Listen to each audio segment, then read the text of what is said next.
Liburuaren hasiera hau urte amaitu aurretik itxi egingo duten Manterola liburu dendarena da.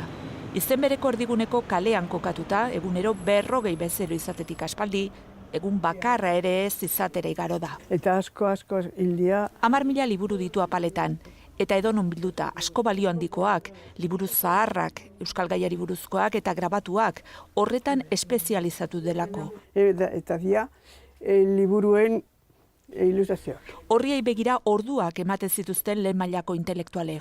Koldo Michelena, Julio Caro Baroja, oso divertigarria. Jose Miguel Barandiaran, Juan Mari Lekuonak, tertuliak ganbaran sarri, bezeroak lagun egiten zirelako. Dana euskarazko agertzen ziren euskaraz liburu guztiak erosten zituzten. Salerosketan liburu denda bakarra hirian. 1.200 eurotan saltzen den ale hau da zarrena. Agurra ez dator kolpean.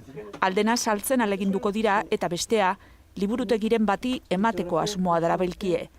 Isten denean irakurtzeko modu bati ere esango zaio agur betirako.